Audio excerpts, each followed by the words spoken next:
honestly, if you do not have haters in life, you are not trying hard enough, my friends. Driven Mofos, welcome back to another episode of The Underestimated Entrepreneur. Let's talk about haters. All right, haters. Haters are great. There's nothing wrong with them whatsoever, and way too many people are afraid of what people think. They're scared, they play small. But look, if you don't have people who dislike you, you're not trying hard enough in life, right? Average people always worry about what other average people think.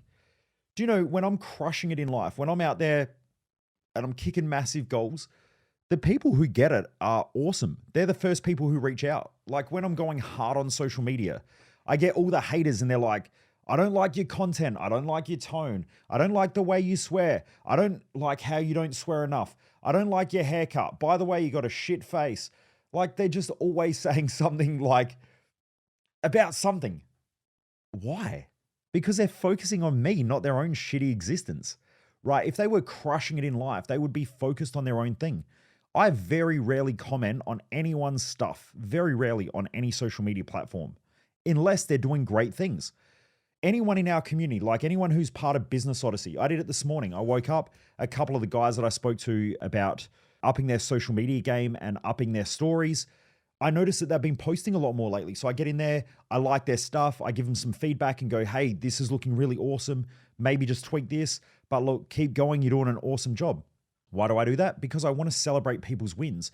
I want to be inspired when other people are inspired. I want to see people pushing through their own obstacles, their own limitations, their own things that are stopping them from getting the results that they want. When they start to push through that, oh, it gets me juicy. Yes, that's what I want. Whereas all these other douchebags out there, these arse lickers, right? Sorry if there's kids listening to this stuff. now you're in trouble. But my point is, right, I want to see people doing great things out there. People who are crushing it in life. They want to see other people doing great things. People who are insecure, who can't control their own emotional shit. Those who don't have their mindset right. They're all the people that are just trying to pull other people back down to their own shitty level. Right? When I'm doing a great job, my friends reach out to me and they go, hey dude, you're doing a great job. Hey, I've noticed you're amping it up on social media. In fact, today I was going hard on social. And one of my friends who's probably listening to this, Dan, who owns a beach club in Greece. He's over in Dubai at the moment. It's awesome always seeing his journey. He used to be one of my personal training clients, but we've stayed in touch. Awesome, awesome dude. He reached out. He's like, mate, how's everything going? Like, is everything okay? You're going hard on socials. It's good to see. But that's great. Like, it's awesome. If you're celebrating other people around you going hard in life, watch what happens. You are going to crush it. But you're also going to get feedback from a lot of douchebags. Why? Because they don't want to see you win. If they see you win, it means that they're shit.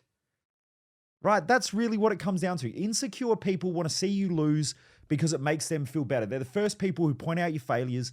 They're the first people who are the first ones to say, I always knew you'd fail. Or when something goes wrong, they go, see, I told you they were this way. Like that, I always knew that they were scammers. I always knew that they were frauds. That's what they say, right? They're just doing that because they ain't got a game to play. They're sitting on the sidelines. They're afraid. They're scared. You know what? Block your kids' ears. Fuck them. Not the kids, right? Fuck the haters, right?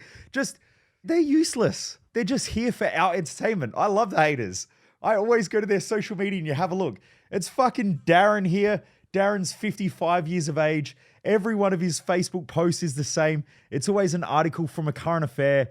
It's always dash cam photos of, someone being pissed off, and Darren's got something to say about, how people drive. Darren sits all day on talkback radio talking shit about everybody else and listening to people talk shit about each other. That's Darren, right? Don't worry about what he's doing. His life is not going to get any better. It's only going to get worse. Okay, happy days for him. The best that Darren's life is ever going to get is that he's going to sit there and judge and criticize other people because it makes him feel better about himself. He thinks that if he can point out everyone else's shitty standards or failures, that it makes him feel significant for a very short period of time. That's how he gets his significance. That's how he gets his attention. That's how he feels relevant in life. But the truth is, Darren and anyone like Darren ain't doing shit in life, right? So don't be like Darren. Be the person that you want to be. Get out there and crush it. Compete with yourself. Even today, I walked out into the gym. So I've got a gym at my house. I walk out into the gym and Jess is training. Jess is my wife, for those of you who are new to the podcast. Jess is training with the personal trainer as well. Costa was a young guy that I mentored. Like when he first started, he was fresh out of school. I was a PT who was doing awesome in the industry. And so I took him under my wing and I used to coach him, and now he's my personal trainer. But anyway, I go out there. Costa said, Jess just broke 3 personal bests today, 3 PBs. And I said, congratulations. I fist pump her. And by the way, any of you sick fucks out there, that's not what get your mind out of the gutter. Okay. I gave her like the hand-to-hand fist pump thing that you do when you're celebrating someone else's wins. Anyway, she turns to me and she said, now see if you can beat that today. And I looked at her and I said, honey, I'm not here to beat you. There's only one person that's holding me back from getting results, and that's me. You know, I'm celebrating your wins because it's for you, but that ain't stopped me, or it's not going to make my day better or worse. I'm here for me. So I walk into the gym to compete with myself because I know the person I'm going to fail. If anyone's going to fail, it's going to be me. If anyone's going to eat shitty food, it's going to be me. If anyone's going to get crappy results, it's going to be me. That's a philosophy that took me 39 years of my life to get to. It's only probably been the last 6 to 12 months to realize that I'm just running my own game here. I don't compete with anyone else. The reason is that 99% of the shit that goes wrong in life is my fault, right? And it's not until you start taking responsibility for your own shit in life that you realize that you're the one who's fucking everything up. It's not everyone else. When the douchebag business owner gets there and they're like, oh, it's the economy, right? It's not the economy. It's just that you can't adapt. There's someone else out there in your industry who is crushing it and they're taking market share. Yeah, maybe times might be a bit tougher. Maybe profit margins might be a bit harder to get. But they're out there, they're learning better sales skills. They're building better systems, better processes, and eventually they're going to make up that margin plus more because their competitors are going to fall off, or their competitors are all going to fight with each other, and it's just going to leave them a great space. Why do you think Amazon crushes it? Amazon doesn't worry about anybody else. Apple doesn't worry about anybody else. Apple just does Apple. Why? Because they're market leaders. They've always been like that. I remember hearing a story back in the day where I can't remember whether it was from Simon Sinek or someone like that, but they were saying that they went and did a talk at Apple. And the conference at Apple, all they did was they spoke about the future. They spoke about the visions. They spoke about how they were helping people, how they were revolutionizing things. Then they went to Microsoft, and at Microsoft, they were talking about what Apple was doing and how they were going to compete with Apple. That's the difference between winners and losers. Apple's cool. Microsoft's just a product, right? Microsoft has never been cool. It's a product that everybody uses, and they've done a great job. But at the same time, Apple's are cool, right? That's the difference. If you want to live a cool life where you just crush it, you don't worry about whether you're competing with anyone else. You're going to be the person who's going to stuff it up. You're the person who has financial problems. You're the person who loses sales. You're the business leader and the business manager that's not getting results because you can't lead a team because you're not effective. You're the one who's stressed all the time. You're the one who does shitty things and has self-sabotage patterns or looks in the mirror and feels shit about yourself. That's no one else. That's you. But all these douchebags blame everybody else. Well, it's the economy. Well, it's because I just can't get good food. Well, it's because I can't afford it. And they think everyone just starts off being successful. I had friends who started in a way better position. I'm still fucking crushing it in life. And they're doing their own thing. Some of the smartest kids that I went to school with who came from wealthy families aren't doing anything. Some of them are in jail. Some of them are drug addicts. Some of them are just working a 9-to-5 job and whatever life is there to them. Right? To be honest, I don't even think about them. Okay? I wish them the best. I hope that they succeed. But they're not getting in my way. I'm getting in my own way. Right? And even my competitors aren't competing with me. I'm competing with myself. I'm the one who forgets to post on social media. I'm the one who doesn't do, good deals or follow people up. I'm the one that doesn't lead my team effectively. If I'm not doing good in business, that's not my competitor's fault. That's not the industry's fault. That's my fault. Once you start taking that amount of responsibility, you crush it. And then what happens is you support other people around you. I support other coaches. I got a coach now in the US who I would have used to seen as a competitor. I don't see him as a competitor. He's great. He's great for the industry. Why? Because he's young. He's out there. He has a different philosophy on life. He's trying to figure shit out. I think it's really cool that I get to work with him and help him. There are lots of other personal coaches, personal trainers, all of that sort of stuff. I love helping him. Okay, because they're helping other people. I can't help 8 billion people. Like, I'd be pretty stupid to think that I could do that. Right? I just want to keep helping more and more people. I've had people who have come from some of my competitors. Their products and services come to my events and they've been the best customers. But if they didn't go through and do some of my competitors' events, they wouldn't be a great customer.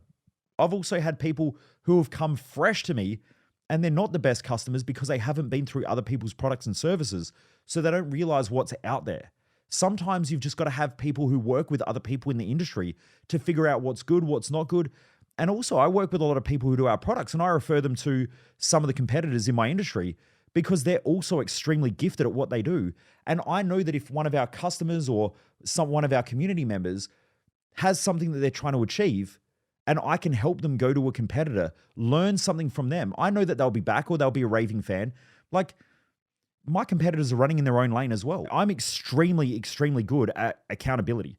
I hold people accountable. I tell people when their shit stinks. I am blunt. I'm probably a bit more aggressive in my approach. I'm also very, very highly in depth into the field of human behavior. So there aren't many people out there. Like, I've worked with people who are in the military and all that sort of shit who are strong and aggressive and assertive like I am when they're working with clients, but they don't have the depth of knowledge that I have. I've worked with some PhDs as well who come to our events.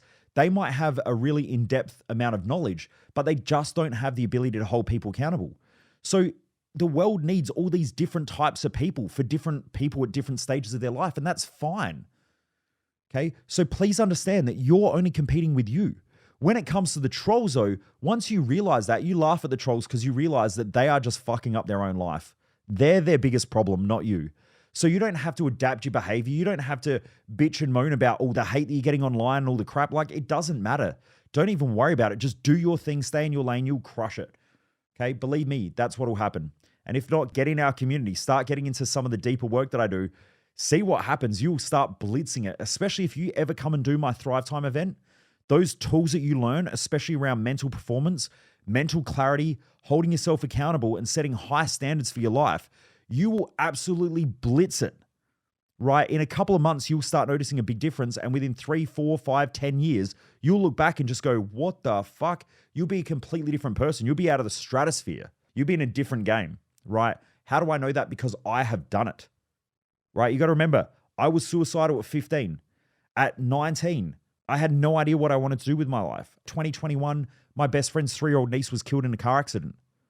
Okay, that changed my life. It rattled me. And I realized I didn't want to work as a mechanic anymore, being a diesel mechanic and diesel fitter. I quit that field the day I got signed off my apprenticeship. And then I was out of there. I started just following the things that I loved, and I kept working towards it. I've had so many challenges, so many setbacks. I've had financial problems.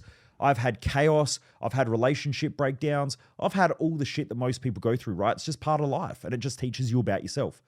But the one thing that has been consistent is working on me to be a better version of myself. Because I know without that, I'm always going to hold myself back. And I hope you realize that too from this episode. But just remember, if you don't have haters, you're not trying hard enough, you're not pushing hard enough. Also, if you think about it from a business perspective, and this is where businesses fail massively and why new people in a marketplace take market share off of the big players. Why? Because the small players aren't afraid. They play on the front foot, not on the back foot. Every time I go and do work in a corporate business or I work with a corporate team, they're always so afraid of everything. There's all this red tape. They're afraid of what they can say, what they can't say, and they try to please everybody. They're essentially fucking full-time people pleasers. That's all they are. Whereas small businesses come in, they rattle the cage a little bit, they stir shit up, and that's great. It's great for an industry, right? Because the world needs that. But remember, 20% of people are going to give you about 80% of your paycheck. So I know that in our community, about 20% of our community pay 80% or create 80% of the profits. And I also know that those 20% are the best customers. They refer people, they tell other people about what we do. I also know that there is a lot of people who follow me who will never ever do anything. They'll never ever get across a line. They'll never come to an event. They'll never pull the trigger. They'll just never do anything. They're just hanging on there. Most of them can't even make a decision themselves. They can't even put on their fucking underwear the right way. Like, that's just how it is. That's life. That's business. So you don't have to people please those people. Also, the haters aren't going to spend money with me. Okay. And if they do, they're haters. They're going to have an attitude adjustment. Maybe they need to get the shit kicked out of them. But look, they need to have an attitude adjustment before they do anything, right? Because they need to change their attitude and not be a hater in order to be a lover. Now, I've had people who've done that before who were haters. They talk smack about me online, and 2 years later, they're at my events. right? Because they realized that they weren't getting the results that they want. Something that I said triggered them. But it took them 2 years to work through that trigger to realize that they were the problem and that I was there to help them change. They still can't be haters and come to my events. They have to have a transformation inside their own mind, which means that I'm doing my job because that's what I'm gifted at. So please understand that if you want to create a great business and if you want to create a great life, you have to be bold. You have to come out of the woodwork. You can't just sit around hiding in a fucking closet, waiting for the world to just expect you to step up. That is never going to happen, right? The world is not giving you permission to shine. You give yourself permission to shine and you show it to the world and then you shine to them. And then you're going to make mistakes. You're going to fuck things up. Things are going to go wrong and you're going to work and you're going to become a better version of yourself. That's what creates a great life, right? Every day when I wake up, I'm only worried about becoming a better version of myself. I'm not worried about who I was yesterday. I'm not worried about where I need to be in 20 years. I set those goals, but I don't really think about it in my head every fucking day because it doesn't matter. Today is just about me figuring out a little bit better or figuring out a little bit more in my own life, and I'll get there. Life's been better every decade I've lived. So why would it not be better the next decade? And yeah, I'm going to go through some shit. Yeah, I'm going to get my ass whooped. Yeah, there's going to be a whole bunch of challenges. And yeah, I'm probably going to get more hate if I keep going. But it is what it is. So you have to decide how you want to live. But you have to be bold. You have to get out there. You have to do things that other people won't do. And you'll live a life that other people won't live. And just remember, hate comes from envy. In order to have haters, they have to be envious of you. No one's there talking shit about the dude on the street that's poor as crap that can't afford to eat. People feel sorry for that person. People don't feel sorry for the person who's crushing it, who has a great body, a great life, a great relationship, a great business, great friendship circle, really enjoys their life. No one's sitting there feeling sorry for that person. Okay, most people are trying to chop that person down. Okay, that's why you've got to be your best friend. You've got to be the person who just says, go for it. You're going to die one day. No one's going to care. And I know that that's rough. And some people go, oh, some people, my family will care. Yeah, they'll probably care for a generation, maybe 2 generations if you're a grandparent. Maybe if you're a great-grandparent, 3 generations. But other than that, no one's going to give a shit. I was close with my great-grandmother, but I very rarely even think about her.